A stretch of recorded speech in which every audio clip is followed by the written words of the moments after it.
भोजपुरिया समाज चैनल में आप सबके स्वागत बा। भोजपुरी के तमाम खबर सबसे पहले जाने खातिर भोजपुरिया समाज चैनल के सब्सक्राइब कर दी और घंटी पर जरूर दबा दी।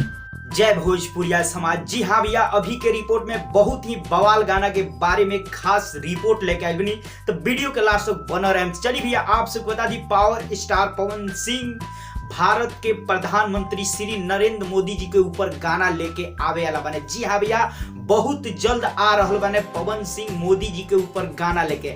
चलिए भैया, खास तौर पे बता दी, आप सब हमेशा देखे नहीं पवन सिंह मोदी जी के ऊपर गाना लेके आने, पहले के भी लेके आए बने और बीजेपी के स्टार प्रचारक होंगे। जी हाँ भैया, आप सबके पता बा। और साफ तौर पे बता दी, पावर स्टार पवन सिंह एक बार फिर से मोदी जी के ऊपर एक गाना लेके आ रहे बने, जो की गाना भैया बहुत ही जबरदस्त बा। जी हाँ भैया, एकदम कहीं तो बवाल गाना, एकदम पूरा तरह से जब गाना आई तो एकदम मतलब आप सबके मियाज मस्त हो जाए, एकदम धूम मचा दी गाना, एकदम समझी तो बवाल गाना। अब खास तौर पे बता दी भैया, वो गाना के वीडियो सॉन्ग भी आई। जी हाँ भैया, आप सबको बता दी, आज पावर स्टार पवन सिंह अभी लखनऊ में अपन गाना के शूटिंग कर रहा बने, जौन की यह गाना के जौन की मोदी जी के ऊपर गाना आवे वाला बा। जी हाँ भैया, अभी फिलहाल शूटिंग चालू बा, शूटिंग चल रहा बा। जी हाँ भैया, आज शूटिंग चालू बाटे, शूटिंग आज चली और आप सबके बहुत जल्द जैसे कंप्लीट हुई तो हम आप सबके रिपोर्ट आई तो बता भी दे। लेकिन आज समझी कि पवन सिंह मोदी जी के ऊपर एक गाना के शूटिंग कर रहा बने, जौन की गाना बहुत ही जबरदस्त बटे, जानम पवन सिंह काफी एक अलग अंदाज में गाना गईले बने और साफ तौर पे बता दी एक अलग लुक में नजर भी आई है।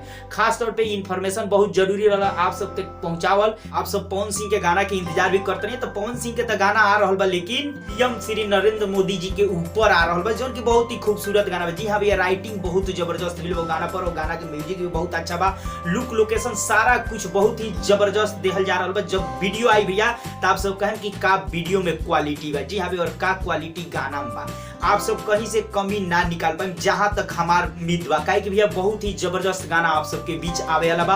अभी तो फिलहाल शूटिंग चल रहा बा, शूट कंप्लीट हुई, ओकर बाद एडिटिंग हुई और रिलीज डेट के अनाउंसमेंट भी हुई, तब रिलीज हुई। तो जी अभी फिलहाल इतने जानी शूटिंग चालू बा, आगे जौन भी अपडेट हुई गाना जुड़ल हम आप सबके बता दें। लेकिन इतना याद रखें, मोदी जी के ऊपर पवन सिंह गाना लेके आ रहा बने, जना वीडियो में परफॉर्मेंस के तौर पे पवन सिंह ही रही है। तो आप सबके रिपोर्ट कैसा लगल जरूर कमेंट करके बताएं। चलते चलते वीडियो के लाइक करी, ज्यादा से ज्यादा वीडियो को दबा के शेयर करी।